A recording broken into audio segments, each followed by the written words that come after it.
जो लोग ईद उल अजहा पर नबी पर सवाल करते हैं, मेरा उनसे एक सवाल है। राम ने बेवत नवरात्रि को शुरू किया। अगर राम अंतर्यामी है तो क्या राम को दुर्गा पूजा का सही समय मालूम नहीं था? क्या राम के पास मोबाइल, घड़ी या कैलेंडर नहीं था जिससे वहाँ दुर्गेश का सही तरीका जान सकता?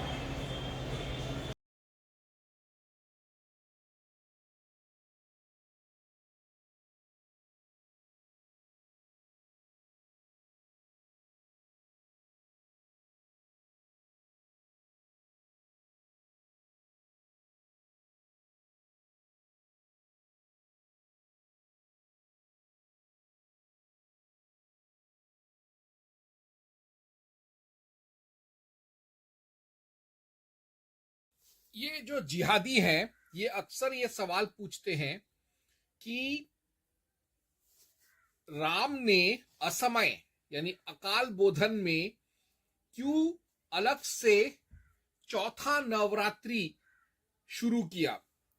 तो सवाल तो सही है और हिंदू होने के नाते, ब्राह्मण होने के नाते मुझे इसका जवाब देना आना चाहिए, नहीं तो मेरा खुद का जो धर्म है वही कमजोर लगेगा मुझे।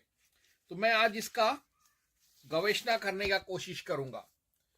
पहले मैं ये जानूंगा कि ट्रेडिशनल नवरात्रि कौन से हैं। मुख्य नवरात्रि कौन कौन से हैं? 1 माघ गुप्त नवरात्रि, जैन फेब। सीक्रेट महाविद्या तांत्रिक पूजा, यानी जनवरी फरवरी में माघ गुप्त नवरात्रि मनाया जाता है महाविद्या का तांत्रिक पूजा के लिए। 2 Chaitra Vasant Basanti Navratri, Hindu new year plus Ram Navami plus spring festival, March to April. March April में चैत्र नवरात्रि, वसंत नवरात्रि या बसंती नवरात्रि मनाते हैं और इसी समय हिंदू नववर्ष और राम नवमी भी मनाया जाता है और साथ ही साथ बसंत उत्सव भी मनाया जाता है।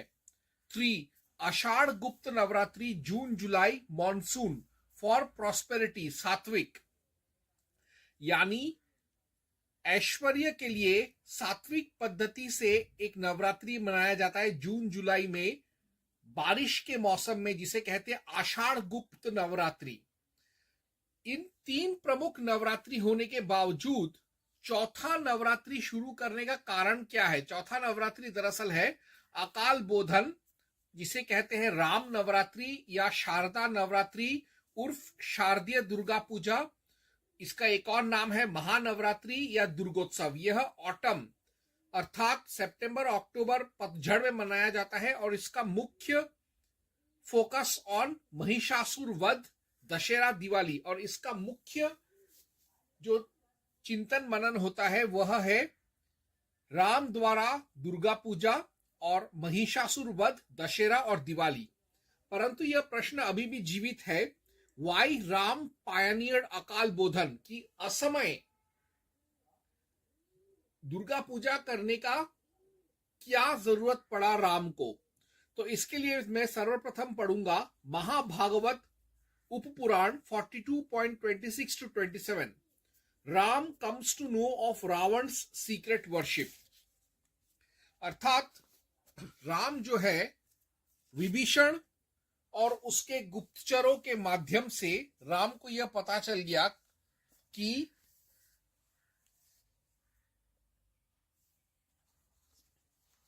रावण युद्ध से पहले, लंका युद्ध से पहले असमय ही निकुंबला देवी, पाताल भैरवी, दुर्गा, लंकेश्वरी अर्थात शक्ति पूजा करने वाला है।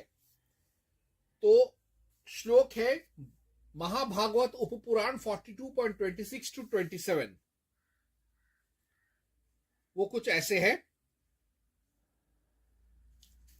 श्री राम जी बोले, ब्राह्मण आपका कल्याण हो। यह बात सत्य है कि आपके पुत्र वशिष्ठ जी मेरे गुरु हैं, आप ही उनके पिता हैं और इस संसार के पितामह भी आप ही हैं। इसलिए देव आप भी मेरे गुरु हुए हैं। मैं भगवती चंडिका की पूजा करूंगा क्योंकि मैं युद्ध करने में स्वयं अशक्त हूं और मेरे लिए युद्ध जीतना संभव भी नहीं है।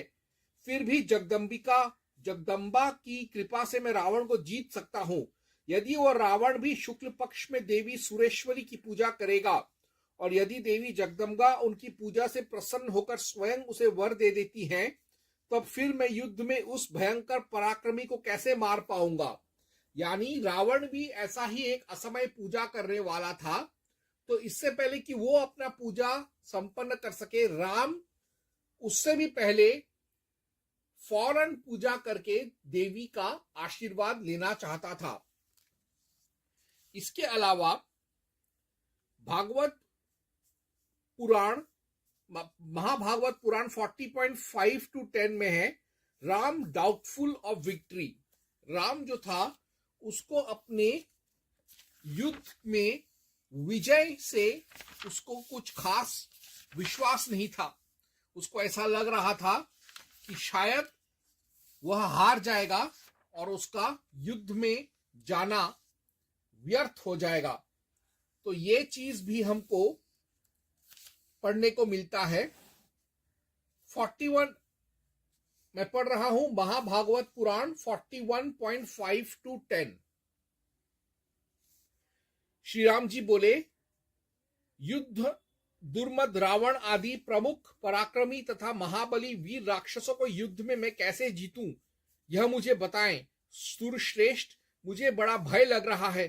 रावण के जगत संहारक उस पराक्रम को जिस प्रकार हमने अनेक बार अनुभव किया है, वैसा वीर तीनों लोकों में कोई नहीं है, ऐसा मैं मानता हूं।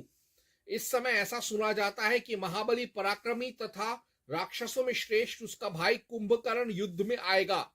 वह 5 करोड़ लाख राक्षस योद्धाओं से युक्त होकर अपने भाई की सहायता करने के लिए मेरे साथ युद्ध करेगा। मैं विभीषण के मुख से उसके पराक्रम की बात सुनकर भयभीत हो गया हूं। इस समय वैसा उपाय बताइए जिससे इन वीरों को युद्ध क्षेत्र में जीत सकूं। तब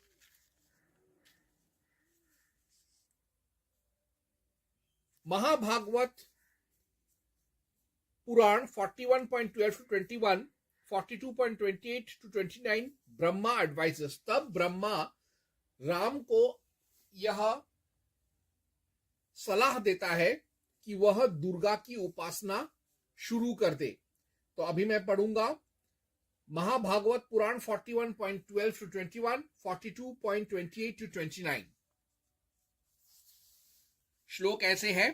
ब्रह्मा जी बोले, राजेंद्र कमलापते जगन्नाथ, आप सब कुछ जानते हैं, फिर भी युद्ध में विजयी होने के लिए आप जो कुछ पूछ रहे हैं उसे सुने।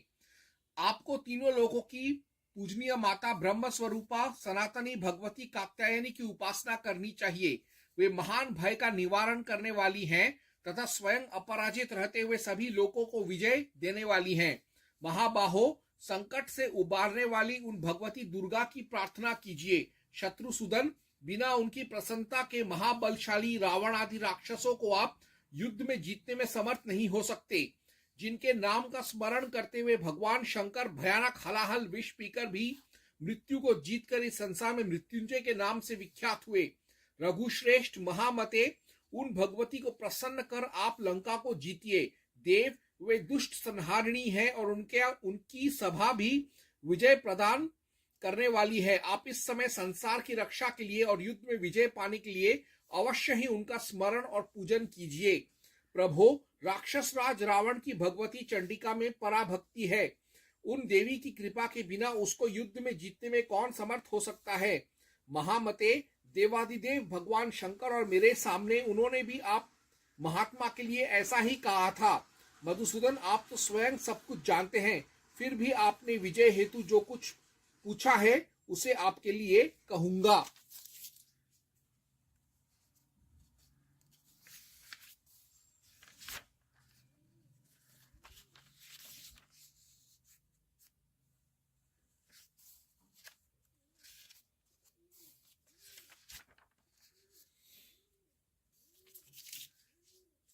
ब्रह्मा जी बोले, उन भगवती ने पूर्व में ही बतला दिया है कि युद्ध क्षेत्र में आपके हाथ से उसकी मृत्यु अवश्य होगी, इसमें कोई संदेह नहीं है। राम, आपके द्वारा पूजा करने के बाद भी यदि देवी जगदम्बा पुनः वही वर प्रदान करती हैं तो भी युद्ध में निश्चित ही आपकी विजय होगी।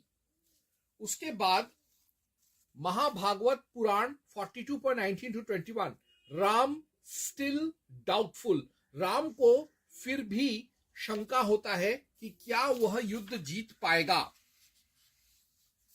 श्री राम जी बोले, मैं पढ़ रहा हूं महाभागवत उपपुराण 42.19 to 21।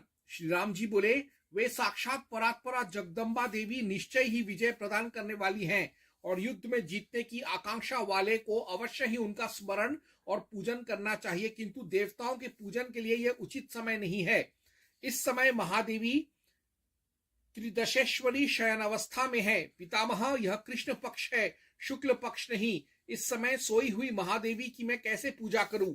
अर्थात राम भी जानता था कि यह कृष्ण पक्ष है जब वह उसको बोला जा रहा है पूजा करने के लिए, शुक्ल पक्ष नहीं। यानी वो जानता था कि यह देवी का निद्रा का समय है, यह असमय है, और वो थोड़ा सा संशय में था कि क्या असमय में पूजा करने से देवी प्रकट होंगी।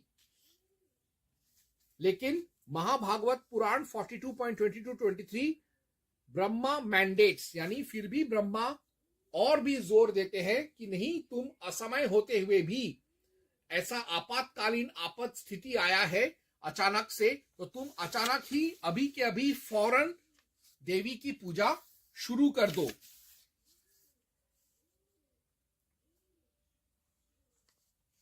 तो मैं पढ़ रहा हूं महाभागवत पुराण 42.20 to 23। ब्रह्मा जी बोले, अमंगलकारी दुरात्मा राक्षस राज रावण के वध के लिए और युद्ध में आपकी विजय के लिए मैं उन्हें जगाऊंगा। राघव, आप असमय में भी महादेवी की पूजा कर सकेंगे और युद्ध में शत्रुओं पर विजय प्राप्त करेंगे, इसके लिए आप चिंता ना करें। यानी ब्रह्मा जो है जबरदस्ती राम को बोलता है कि नहीं, तेरे को इसी समय पूजा करना पड़ेगा। और तो और देवी महापुराण 3.30.7 to 8, 18 to 20 कहता है, नारद कंकर्स, ब्रह्मा के साथ साथ दूसरे भी देवता और यानी जो बचे कुछ देवता थे और नारद भी वहां पर थे, तो नारद ने भी ब्रह्मा के हाँ में हाँ मिलाया और बोला कि नहीं राम, तुम असमय होते हुए भी आपत्काल है, तुम अकाल समय में भी तुम देवी की पूजा करो। तो अब मैं पढ़ रहा हूं देवी महापुराण 3.30.7 to 8, 18 to 20।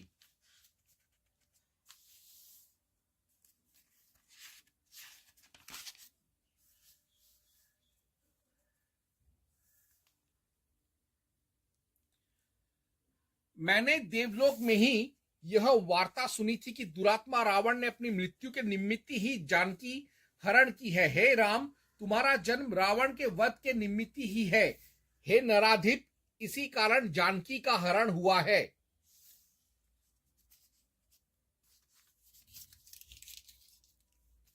हे राम, मैं उस दैत्य के नाश का उपाय कहता हूं।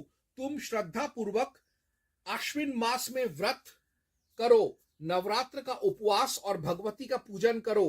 हे राम, जब होम के विधान से सब सिद्धि होगी, मेध्य पशुओं की भगवती को बलि दो और दशांश हवन करके तुम अधिक समर्थ होंगे।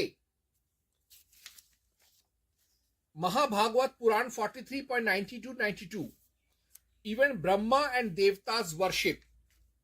राम का और उत्साह बढ़ाने के लिए ब्रह्मा, नारद और जो स्वतंत्र देवता थे जो कि लंका के कारावास में नहीं थे, वो सब भी अपने अपने तरीके से देवी की पूजा करना शुरू कर देते हैं, राम का साथ देते हैं इस कृत्य में। तो मैं अभी पढ़ रहा हूं महाभागवत उपपुराण 43.90 to 92।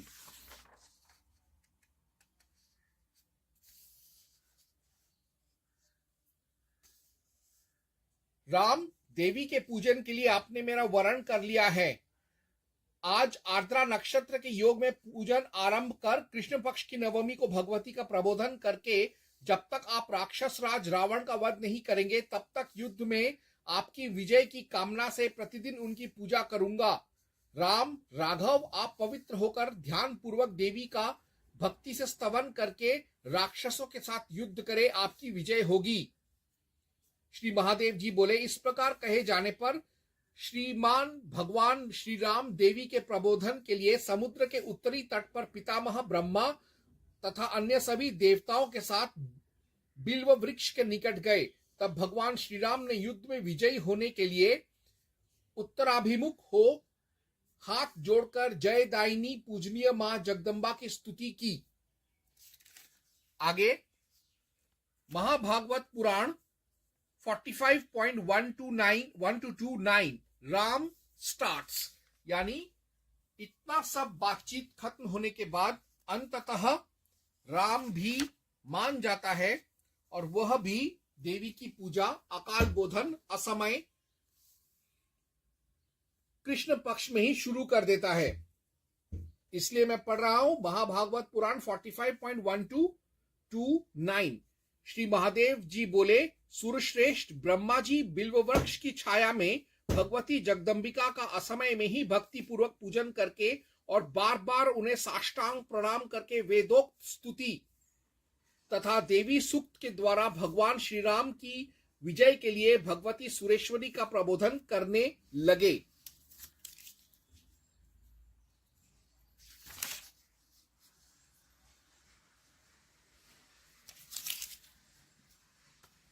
आप ही शुक्ल पक्ष में देवता के रूप में तथा कृष्ण पक्ष में पितरादि के रूप में प्रपूजित हैं। आप ही सत्य स्वरूपा और अखंड स्वरूपा हैं। मैं आपको नमस्कार कर आपका प्रबोधन करता हूं, आप प्रसन्न हो।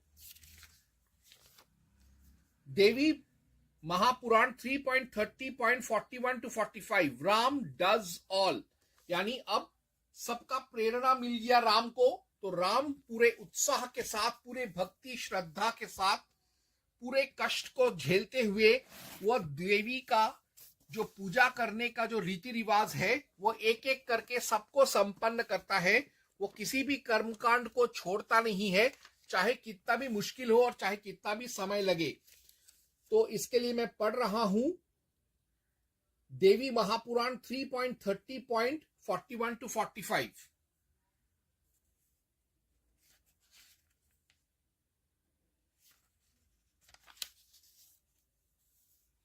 व्यास जी बोले, यह सत्य उनके वचन सुनकर प्रतापवान रामचंद्र सुंदर सिंहासन करवाए उस पर शिवा को स्थापन कर व्रत पूर्वक भगवान ने विधि से पूजन किया।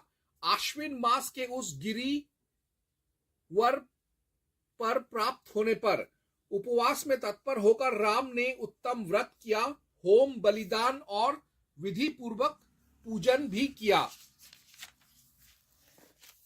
प्रेम पूर्वक दोनों भ्राताओं ने नारद जी की सम्मति से किया। अष्टमी के दिन आधी रात को देवी भगवती पूजित होकर सिंह पर आरूढ़ हो दर्शन देती हुई और पर्वतश्रृंग पर स्थित हो सानुज राम से बोली, भक्तिभाव से संतुष्ट हो मेघ गंभीर भाव से देवी बोली, हे राम महाबाहो, मैं तुम्हारे व्रत से संतुष्ट हुई हूं। जो तुम्हारे मन में हो उस वर को मांगो। आप मनुवंश में नारायण अंश से प्रकट हुए हो। रावण के वध के निमित्त ही देवताओं ने तुम्हारी प्रार्थना की है। पहले तुमने मत्स्य रूप धारण कर घोर रूप राक्षस को मारा। देवताओं के हित की इच्छा से वेदों की रक्षा की। कच्छप रूप धारण कर मंदर पर्वत को धारण किया। इसके बाद यही बात महाभागवत पुराण 45.30-36 में भी है। देवी ब्लेसेस, जैसे देवी महापुराण में लिखा गया है वैसे देवी भागवत महापुराण में भी है कि देवी खुश हुई राम से और उन्होंने भी राम को विजयी होने का आश्वासन और आशीर्वाद दिया। तो अब मैं उस श्लोक को भी एक बार देख लूं ताकि मैं संतुष्ट हो जाऊंगा। तो मैं पढ़ रहा हूं महाभागवत उपपुराण 45.30 to 36। देवी जी ने पुनः कहा, देवतांतक प्रभृति महाबलशाली और पराक्रमी वीर राक्षसों को साथ लेकर क्रोध के वशीभूत हुआ रावण रणभूमि में आएगा। तत्पश्चात युद्ध भूमि में देवांतक आदि राक्षस वीरों के मारे जाने पर वह लोक पीड़क क्रोध से लाल आंखों वाला महावीर रावण स्वयं तुमसे युद्ध करेगा। तब श्री राम और रावण का ऐसा कठिन युद्ध होगा जैसा न किसी ने देखा है और न कहीं सुना ही गया है। उसमें भी आश्विन शुक्ल सप्तमी से आरंभ होकर नवमी तिथि तक उन दोनों योद्धाओं में महान भयंकर संग्राम होगा। युद्ध में श्री रामचंद्र की विजय की आकांक्षा वाले आप लोगों को उस शुक्ल सप्तमी से प्रारंभ करके नवमी तिथि पर्यंत सर्वप्रथम मृणमयी प्रतिमा में विशुद्ध पूजनोपचारों से मेरी विधिवत पूजा करनी चाहिए तथा वेद पुराणों के स्तोत्रों से भक्तिपूर्वक मेरा स्तवन करना चाहिए। देवगण, आश्विन मास में शुक्ल पक्ष में मूल नक्षत्र से युक्त सप्तमी तिथि को पत्रिका प्रवेशन तथा श्रीराम के धनुष बाण का विधिवत पूजन करना चाहिए। अष्टमी को प्रतिमा में पूजित होने पर मैं अष्टमी तथा नवमी के उत्तम संधि काल में दुरात्मा दुष्ट रावण के सिर से रणभूमि में आ जाऊंगी। तदंतर उस संधि के क्षण में विधि विधान से विपुल उपचारों से बारंबार मेरी पूजा करनी चाहिए। तत्पश्चात नवमी तिथि को भी विविध प्रकार के उपचारों से पूजित होने पर मैं अपराह्न में युद्ध क्षेत्र में उस वीर रावण का संहार करूंगी राम के जरिए। श्रेष्ठ देवकर्ण, दशम तिथि विजयादशमी में प्रातः ही मेरी पूजा कर महोत्सव पूर्वक नदियों में मेरी मृणमयी मूर्ति विसर्जित करनी चाहिए। इस प्रकार इन आश्विन कृष्ण नवमी से शुक्ल नवमी तक 15 दिन में मेरी पूजा का महोत्सव करके उस दुरात्मा रावण के मारे जाने पर आप लोगों को शांति मिलेगी। और एक चीज यहां पर जो बहुत जरूरी है जानना वो यह है कि महाभागवत पुराण 45.36 to 15 days matter, not 9 or 4 or 11 days only। आजकल जो नवरात्रि है बंगाली लोग 4 दिन का मनाते हैं, उनके लिए सप्तमी, अष्टमी, नवमी, दशमी जरूरी है। कुछ लोग 11 दिन का नवरात्रि मनाते हैं, कुछ लोग 9 दिन का नवरात्रि मनाते हैं। नवरात्रि है तो 9 दिन नवरात्रि मनाते हैं। लेकिन रामायण युग में और जो देवी ने जो असली जो विधान बनाया था उसके हिसाब से 15 दिन यानी फोर्टनाइट का पूजा होता था नवरात्रि, दुर्गोत्सव या अकाल बोधन का। तो ये चीज महाभागवत उपपुराण 45.36 में है, यहां पर मेरे को पढ़ने को मिल रहा है। इस प्रकार इन आश्विन कृष्ण नवमी से शुक्ल नवमी तक 15 दिन में मेरी पूजा का महोत्सव करके उस दुरात्मा रावण के मारे जाने पर आप लोगों को शांति मिलेगी। तो अब इसमें एक और चीज देखना चाहिए कि देवी महापुराण में जैसा लिखा है 3.30.41 to 45 में राम सारे रीति रिवाजों को मानता है। इसमें मूर्ति पूजा भी सम्मिलित है, idolatry plus animal sacrifice, mandatory animal sacrifice, यानी राम देवी दुर्गा को मूर्ति रूप में भी पूजा करता है और साथ साथ वह देवी को पशु बलि भी देता है। यह बहुत जरूरी है कि देवी पूजा में पशु बलि दें। यह वैदिक रीति रिवाज है जिसे किसी भी कीमत पर नजरअंदाज नहीं करना चाहिए, नहीं तो पूजा ठीक से नहीं होता है संपन्न। तो इसी से मालूम हुआ कि राम ने जो अकाल पूजन जो किया था उसमें उसने देखो उपवास में तत्पर होकर राम ने उत्तम व्रत किया, होम बलिदान और विधि पूर्वक पूजन भी किया। यानी यहाँ पे उसने पशु बलि भी दिया उसने।